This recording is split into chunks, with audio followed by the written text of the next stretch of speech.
Salut cousin, moi c'est le singe Duke, et aujourd'hui je vais te parler d'un fruit merveilleux, mythique, légendaire et universel. Un fruit qu'on trouve toute l'année, la banane. Et oui, la banane, ce fruit qu'on retrouve partout sur la planète, mais peu de gens connaissent sa véritable histoire. La banane, vois-tu, c'est l'un des plus anciens fruits cultivés par l'humanité. Elle serait née il y a plus de 7000 ans dans les régions d'Asie du Sud-Est, entre la Malaisie, l'Indonésie et les Philippines. Les premières traces viennent de Papouasie-Nouvelle-Guinée, où les hommes savaient déjà que ce fruit était un trésor d'énergie et de douceur. Puis elle a voyagé, la banane, portée par les marchands arabes, les navigateurs portugais, les explorateurs espagnols. Elle a traversé les mers, pris racine en Afrique, et a fini par atteindre les Caraïbes et l'Amérique du Sud.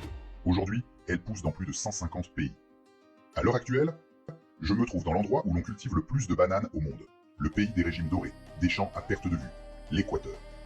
Ici, entre l'océan Pacifique et la forêt amazonienne, le climat est chaud, humide, parfait pour les bananiers. Chaque année, le pays exporte plus de 6 millions de tonnes de bananes.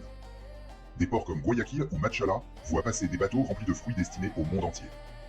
Mais ici, la banane, ce n'est pas juste un fruit, c'est une culture, une fierté, une tradition. Les bananeraies s'étendent à perte de vue, les feuilles vibrent dans le vent tropical. Et les bananeros récoltent les régimes avec respect et savoir-faire. Et ici, au cœur de cette richesse, se trouve la reine du tropique, la banane plantain.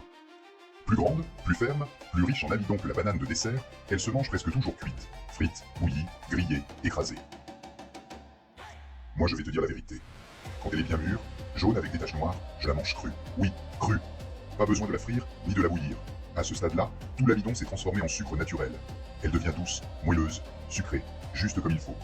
Certains diront, la plantain, ça se mange cuit. Mais moi je dis, tout dépend de la banane, et de celui qui la goûte. Parce qu'il y a plus de 1000 variétés de bananes sur Terre, et chacune a son caractère. Certaines restent farineuses, d'autres deviennent sucrées comme du miel. Et puis, tous les êtres vivants n'ont pas les mêmes papilles, ni les mêmes envies. Les goûts, cousins, c'est comme les visages, aucun n'est pareil. Moi je la choisis comme ça, jaune, douce, avec ses taches noires. Et je la croque sans rien dire. C'est ma façon à moi de saluer la nature. Peu importe comment on la mange, crue ou cuite, la banane plantain, c'est une bénédiction de la terre. Elle est riche en potassium pour le cœur et les muscles, en magnésium, en fer et en fibres pour la vitalité, et pleine de vitamines A, B6 et C qui donnent de l'énergie et du courage.